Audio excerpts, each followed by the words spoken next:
Сәлем, менің атым Әсел, және осы сабақта біз сенімен adjective өтетін боламыз. Жалпы adjective деген ол сын есім деген сөз. Осы сын есімнің салыстырмалы және күшейтпелі шырайларын үйренетін боламыз. Ондай болса, кеттік. Окей.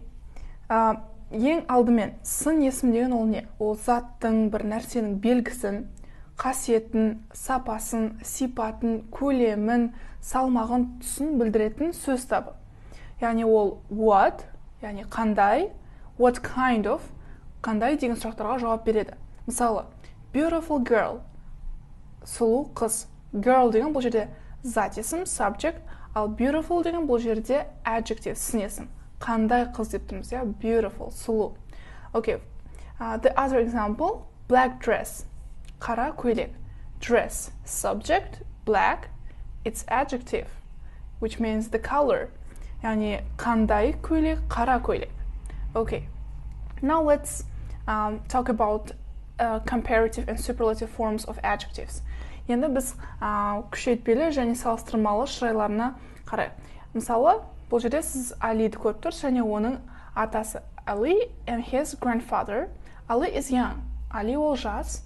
Grandfather is old. Яғни атасы кәрі, үлкен кісі. So Ali is younger than his grandfather. Ali ол өзінің атасынан гөрі жасырақ. Бұл жерде жастау деген. Біз салыстырып тұрық. Али мен оның атасын салыстырып тұрық. Несін? Жасын салыстырып тұрық. Жасырақ деп айтыр. Осы жерде younger than деген бұл салыстырмалы шырай. Оны ағылшын тілінде біз comparative деп айтамыз. Өйткені to compare, салыстыру деген сөзден шығып тұр. Бұл жерде салыстырған кезде біз than деген сөзді міндетті түрде қолданамыз. Өкінішке орай than деген ол тура аударылмайды қазақ тілінде, бірақ орыс тілінде біз чем деп айтамыз. Допустим, он моложе, да, тут Али моложе, чем его дедушка. Или моложе, чем дедушка. Здесь у нас чем. Чем означает than. Ал қазақшасы мына адаммен немесе мына затмен салыстырғанда деген мағынада.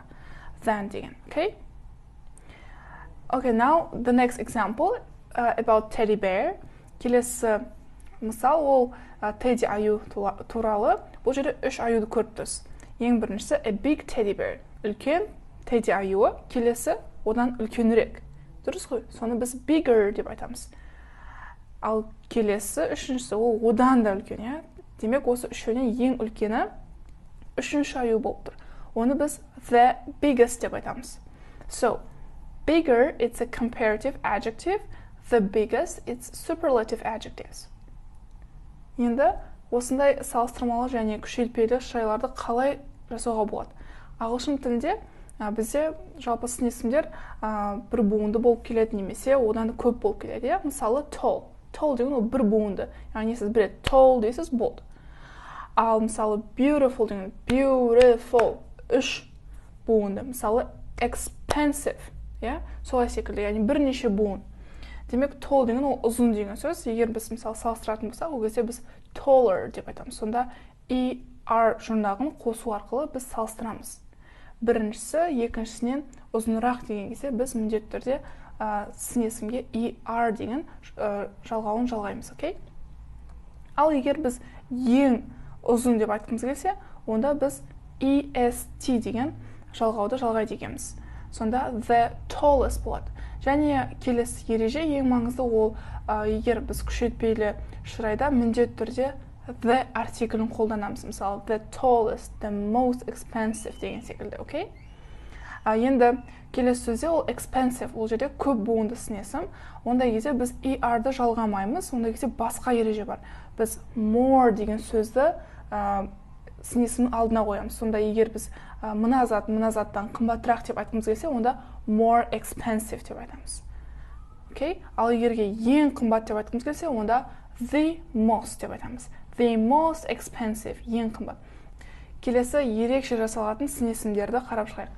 Жалпы осы жерде мен 5 ерекше жағдайды алдым. Біріншісі ол good, bad, many, little, far.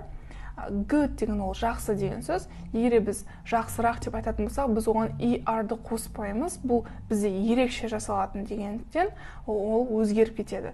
Яғни өзінің формасын өзгертеді. Сонда good деген better, яғни жақсырақ, ал ең жақсы деген the best. Good, better, the best. осы таблица міндетті түрде жадта болу керек болады. Келесі ол bad, яғни bad деген ол жаман. Жаманырақ деп айтқым келсе, онда мен er-ді қоспаймын, өйткені ол ерекше жасалатын жағдай. Сол үшін ол өзін формасын өзгертеді. Good секілді, сол үшін bad, worse, the worst. Яғни the worst деген ол ең жаман. Worse деген ол жаманырақ деген сөз. Мысалы айтайық, бүгінгі күнім жаманырақ өтті кешегі күнге қарағанда деп.